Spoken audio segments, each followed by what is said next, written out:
Hi guys, welcome back to another biblical word, and today's biblical word is prophetic word. Today's biblical word is a prophetic word, and today's biblical word is even through the hearts of snakes, God delivers you. Even through the hearts of snakes, God delivers you. And warning, delusions is your demise. Delusion is your demise. Cut ties. When a person shows you who they are, believe it. When a person, Arashadaboso, shows you who they are, believe it. People who you thought was for you, think it not strange that they betray you. Think it not strange that they forsook you. A lot of people close to you choose silence over praying for you. They choose gaslighting over truth. They pretend not to know the origin of your affliction, pretending not to be a part of your affliction. What you sow, God says you shall reap. What you sow, you shall reap. But when the tables turn and the one that they rejected becomes the chief cornerstone, be careful of how you treat others. Be careful who you overlook, my God, today. Be careful who you afflict with witchcraft, with slander. Be careful who you reject when God uses them as your help. People have ideas of who they think is holy. They have ideas that they formulate in their mind of who they think is holy, who they think by their standard is of God. God sees your ill intentions towards the one he sent to break the curses off your bloodline.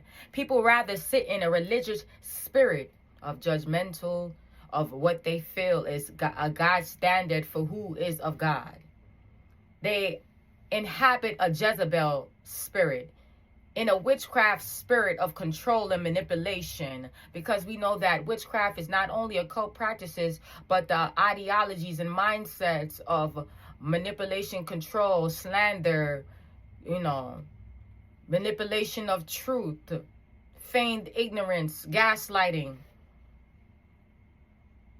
Putting God inside of a box. Many people look at you not knowing what favor you have with God in the spirit. I'm going to say that again. Many people look at you not knowing the favor that you have with God in the spirit, okay?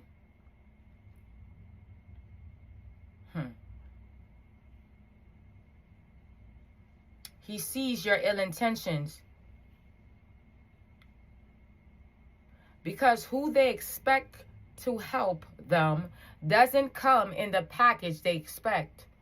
A lot of the time, God sends help. We pray to God, asking for God to, restore us, to heal us, to, grant us with finance, grant us with restoration. And when he decides to send someone to help, the person that you overlook is the one that he sent, but because they're not packaged the way you like, you reject them. Be careful of how you treat others. They laugh, gossip about you, thinking God is not using him, it's not using her, using scripture as a cover for wicked heart postures.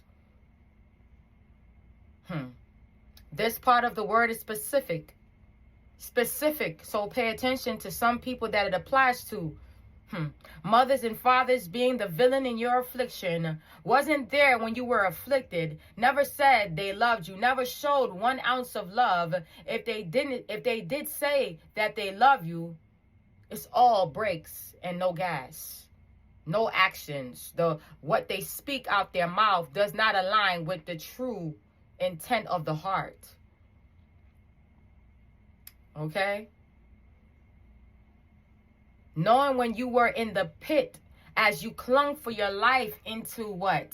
Unto God, who was your source of deliverance. When they told you you won't be set free if you think these people are doing witchcraft, never visiting you in the hospital, when you were afflicted, lied on, mistreated, secret disliked from your own parents, from your own mothers, saying they know God, but when it's time to pray and fight battles for all of their children, they're cowards. They pick and choose who they want to fight for, who they deem as rightful or righteous, who they deem as what? Deserving, and who is non-deserving.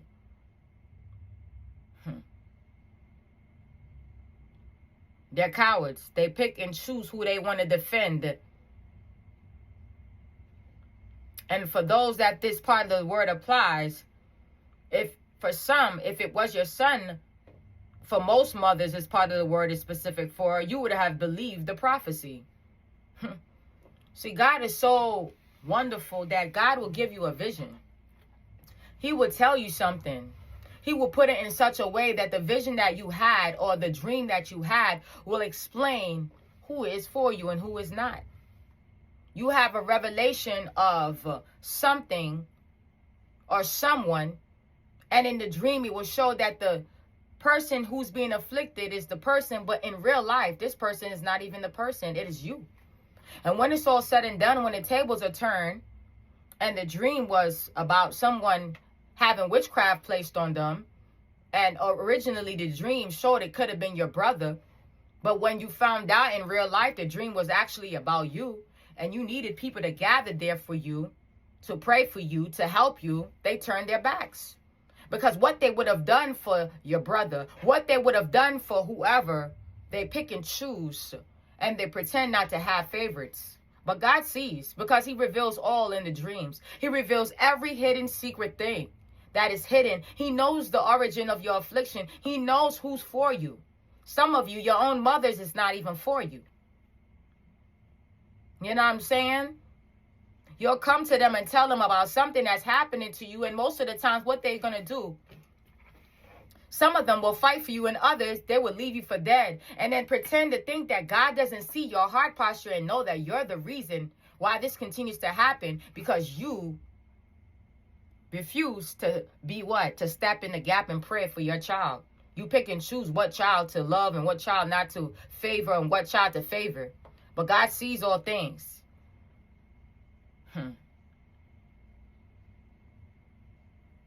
Knowing when you were in the pit, as you clung for your life, into what? For your dear life, the only person you could rely on was the source of what? God. God was your source of deliverance. God is your source of deliverance. When they told you you won't be set free if you think these people are doing witchcraft, never visiting you in the hospital. A lot of you have been afflicted by witchcraft, ended up in the hospital. And for some of you, you haven't even got anyone in your family that came to visit you. If for some, probably only one person. Some of you, the only person that came to visit you was your brother. While the rest of them just stood by, acting like they didn't know what was going on. Too busy in their lives. Not to check, not to call, not to even. And when you do go and confront them and tell them what's going on, there's somebody that's afflicting me with this, there's somebody that's doing this thing to me, what they do is feign ignorance. I've never seen such diabolical things, such diabolical things. People saying they're of God, or rather ridicule you and say, you don't look like you're Christ-like. But the person that doesn't wear the jewelry, the person that doesn't have the tattoos, the person that doesn't even have all the things that would make them look Christ-like, it's the one that is the one betraying you. I find that very, very, very, very, very intriguing, to say the least.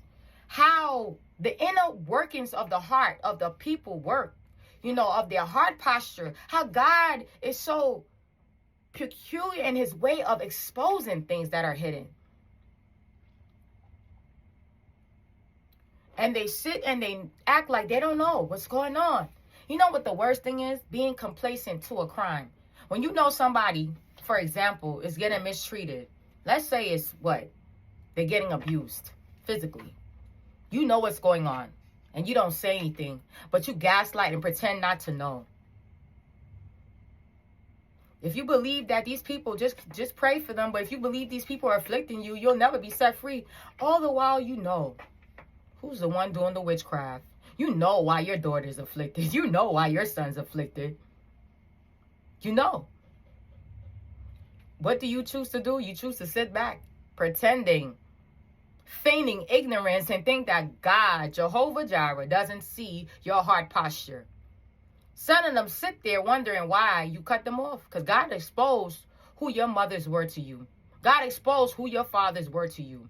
What place, what regard you held in their heart? What regards you held in some of these people's lives? Some people lying on you when you were a child. Knowing the secrets, knowing that you weren't guilty of things that was done to you in your childhood, but they rather sit on truth. What they rather do is hold it to their heart. If you didn't even confront them, they wouldn't say anything. When God shows you who somebody is, believe it. Do not be afraid to cut ties. And this is not a thing to say don't forgive, but forgiveness doesn't come with what? Stupidity. It doesn't come with, open access to allowing that person that betrayed you to come back in and betray you again. That goes for family. That goes for friends. I don't care who is in your life. When God shows you and exposes who these people are to you, you are to believe what he shows you. And then people would sit there and then they would act like they don't know. It's all for a show, pretending to care because they want to be looked at as the person that's, they love you. But the love within their heart is non-existent. Non-existent. What I'm saying is particular for someone. Because I know what I'm speaking on. Someone's going through it as I speak to you right now. When they told you won't be set free if you think these people are doing witchcraft. Never visited you in the hospital when you were afflicted. Lied on, mistreated, secret dislikes towards you. Parents saying they know God, but when it's time to pray and fight battles for all their children, they're cowards. They pick and choose who to defend. If it was their sons, they would have believed the prophecy. Because see, they look at some people, some parents, or some people have the ideas, okay, well, this person, I could believe this person because when they tell me something, it look like they follow God. Is that so? Is that so? So when God gives a person a revelation because you don't feel like they fit the criteria of, oh, well, they're not living a righteous life, so you decide to reject them? Well, that says a lot now. Because now that you have rejected the prophet, there's no blessings in store for you when you reject the one that God sent. And we could look that up in Matthew 10. It talks about that in 41, 42, 43. If you receive the prophet, you receive the prophet's reward.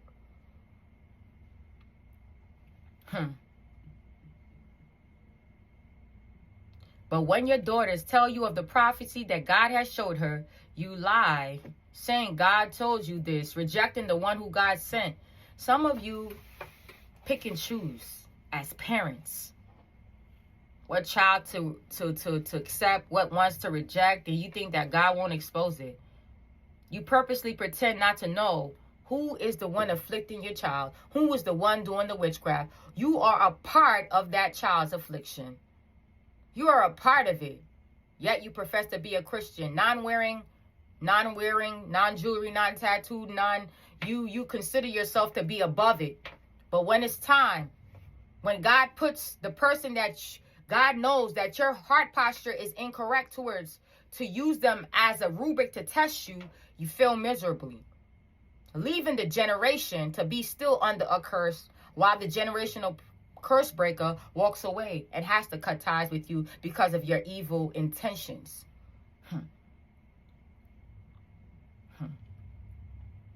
God knows your heart posture towards some of your daughters, mothers, specifically. God knows your heart posture towards your daughters, towards your children. When prophecy is fulfilled, now you look for the one who you thought was nothing. You look for the one who you thought wasn't of God. You look for the one who you overlooked.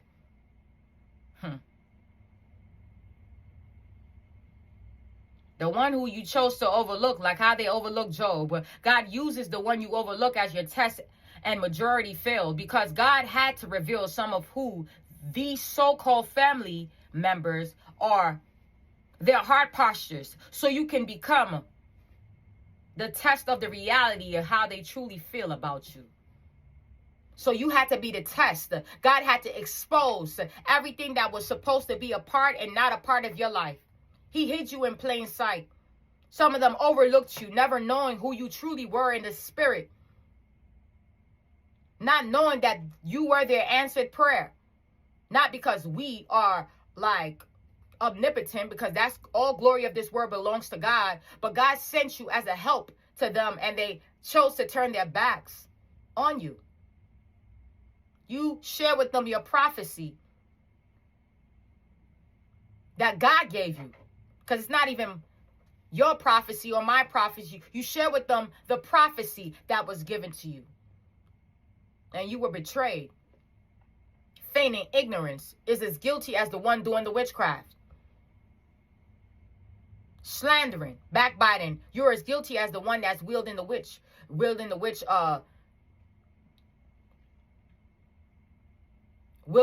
activities, wielding the witch-like personification. The reality of what you're doing, you're no different than the person doing that.